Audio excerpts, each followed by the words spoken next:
सभी प्यारे बच्चों को गुड मॉर्निंग। आपका मेरे यूट्यूब चैनल LKM मीना पे स्वागत है। तो प्यारे बच्चों, आज की वर्कशीट हमारी शिक्षा निर्देशालय राष्ट्रीय राजधानी क्षेत्र दिल्ली और ये कॉमन सब्जेक्ट है और ये 6 से 8 तक के तीनों क्लास के बच्चों को ही करनी है। और ये वर्कशीट संख्या 85 है और यहाँ पे सभी बच्चे अपना नाम लिखेंगे। यहाँ पे अपने कक्षा अध्यापक का नाम लिखेंगे। आज की तारीख है बेटा 17/10/2020। एक तरह से हमें से सामाजिक विज्ञान की वर्कशीट मान लेंगे, सामाजिक विज्ञान विषय की वर्कशीट मान लेंगे, क्योंकि इसमें देखो प्रदूषण के बारे में बताया हुआ है। तो ये सारे टॉपिक सामाजिक विज्ञान विषय के अंतर्गत आते हैं। तो देखो बेटा, इसमें जल प्रदूषण मतलब प्रदूषण के प्रकारों के बारे में बताया गया है कि कौन कौन से प्रदूषण होते हैं। जल प्रदूषण हो गया, वायु प्रदूषण हो गया और ध्वनि प्रदूषण हो गया। इन तीनों प्रदूषणों के बारे में इसमें चर्चा की। तो आओ बच्चे से हम पढ़ें। प्रकृति में उपस्थित पदार्थ संतुलित हितकारी मात्रा में रहते हैं, लेकिन मानव द्वारा पर्यावरण में अनेक हानिकारक और दूषक पदार्थों को जाने अनजाने में मिला दिया जाता है। कि मानव अपनी स्वार्थ मतलब अपने निजी काम से लिए किसी चीज़ का इस्तेमाल करता है और जो चीज़ इस्तेमाल नहीं होती उसे या तो पानी में फेंक देता है या खुले में छोड़ देता है। तो इसी प्रकार प्रकृति के संतुलन में जो दोष उत्पन्न हो जाता है उसे ही प्रदूषण कहते हैं।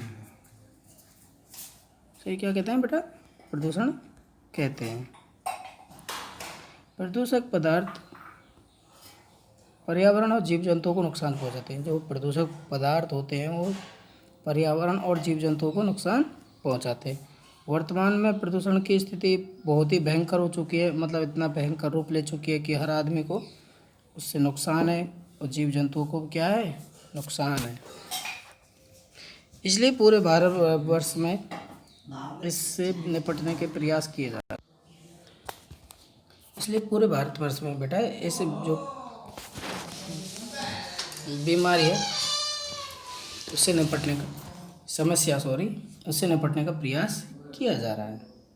क्या आपने कभी कोई प्रयास किया कि हमारा भी मानव जन्म तो हमने भी कोई प्रयास किया? आपको प्रदूषण समाप्त करने के लिए किन किन प्रयासों की जानकारी है तो हमें लिखनी है। तो प्यारे बच्चों, सभी को कुछ ना कुछ जानकारी होती है तो उसके बारे में हमें लिखना है।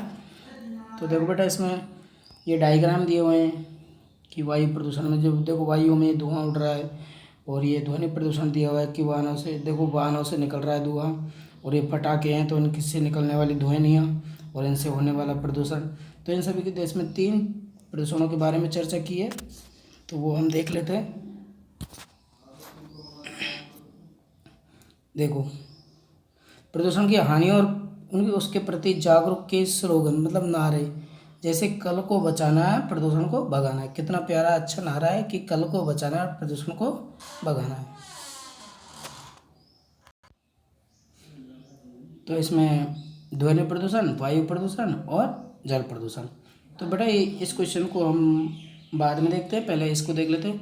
प्रदूषण के कारणों की सूची बनाओ और वायु प्रदूषण, ध्वनि प्रदूषण और जल प्रदूषण के कारण क्या क्या होते हैं। तो बेटा देखो, ध्वनि प्रदूषण के बारे में इसमें बताया कि माइक ज़्यादा तेज़ अगर हम बोलते हैं कि जो हमारे कान है वो हमारी 80 डेसिबल, ध्वनि को हम किस में नापते हैं? डेसिबल में। तो 80 डेसिबल के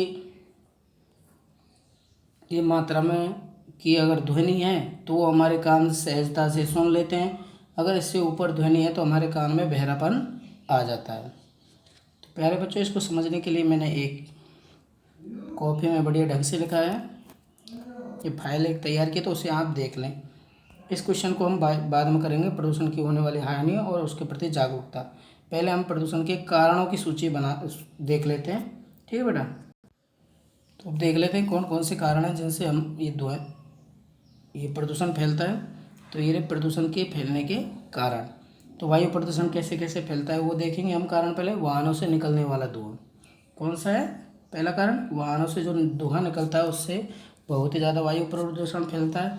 दूसरा है औद्योगिक इकाइयों से निकलने वाला धुआं एवं रसायन, कि आपने देखा होगा कि जो फैक्ट्रियाँ हैं उनसे निकलना कितनी तेज़ मात्रा में धुआं निकलता है, और उनसे जो निकलने वाला रसायन कि उनकी नालियाँ लगी होती है फैक्ट्रियों में, वो डायरेक्ट खुले में ही छोड़ देते हैं। जो भी रसायन बचता है तो वो भी खुले में छोड़ते हैं। ठीक है बेटा, ये वायु प्रदूषण की 2 फैलने के कारण है। अब है जल प्रदूषण। नगरों में पर्याप्त मात्रा में जल का उपयोग किया जा रहा है एवं सीवरों नालियों द्वारा अपशिष्ट जल को जल स्रोतों में छोड़ दिया जाता है। जो गंदी गंदी नालियाँ हैं उनका डायरेक्ट पानी जो बस गंदा होता है उसे कहाँ छोड़ दिया जाता है, नदी महासागर आदि में छोड़ दिया जाता है। जल स्रोतों में मिलने वाला यह अपशिष्ट पदार्थ जल में अनेक विषैले रसायनों कार्बनिक पदार्थों से युक्त होता है।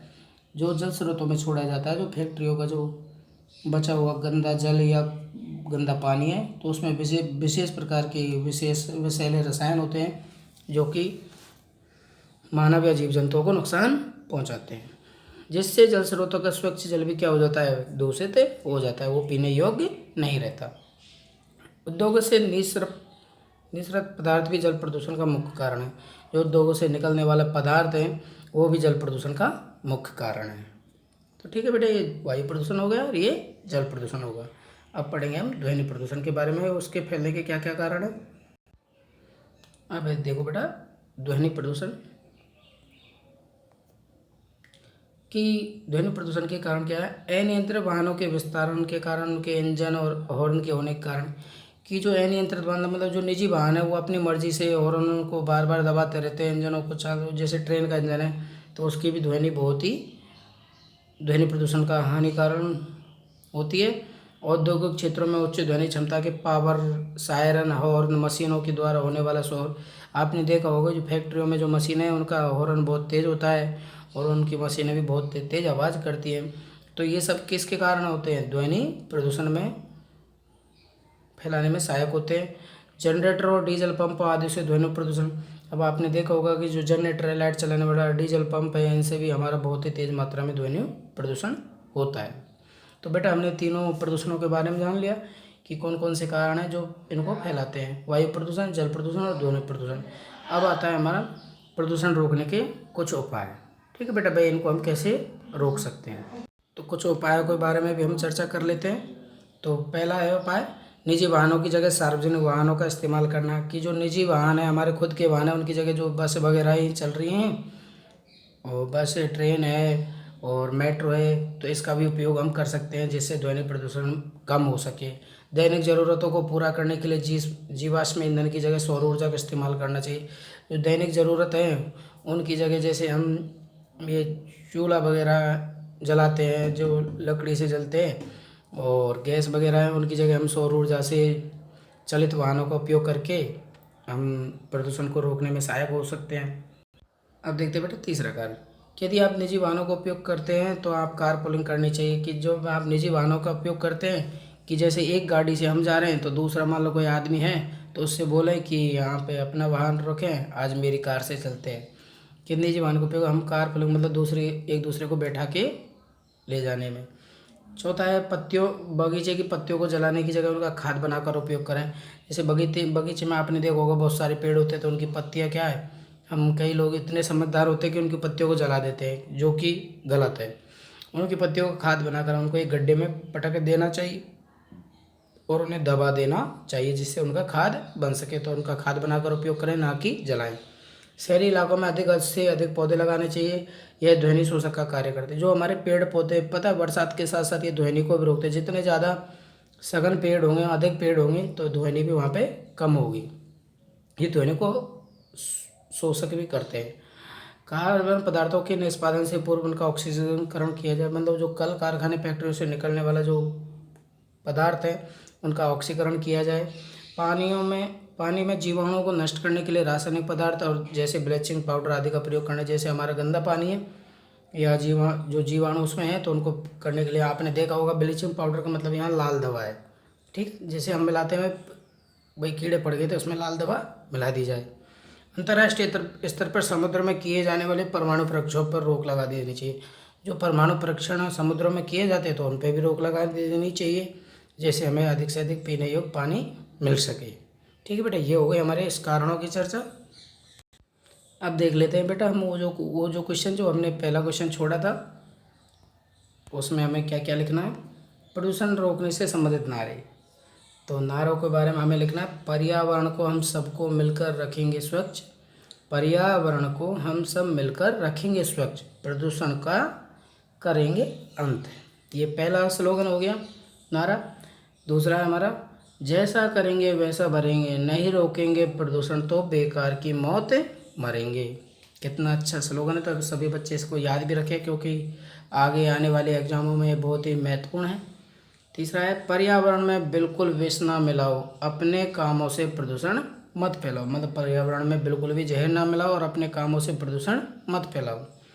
चौथा हो गया, नहीं मिलेगा जीवन दोबारा, प्रदूषण मुक्त हो पर्यावरण हमारा।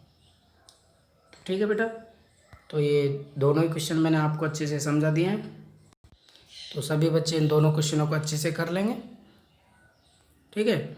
और बेटा एक चीज़ कि कोविड-19 महामारी चल रही है, तो अपने हाथों को बार बार साबुन से धोते रहें। और सभी बच्चे इस वर्कशीट को अच्छे से हल करके अपने क्लास टीचर से चेक करवाएं। और अगर इस वर्कशीट को अच्छे से मेरी वीडियो से समझ पाए तो मेरी वीडियो को लाइक करें और मेरे चैनल को सब्सक्राइब भी करें। सभी बच्चों को थैंक यू। और बेटा अपना ख्याल भी रखें।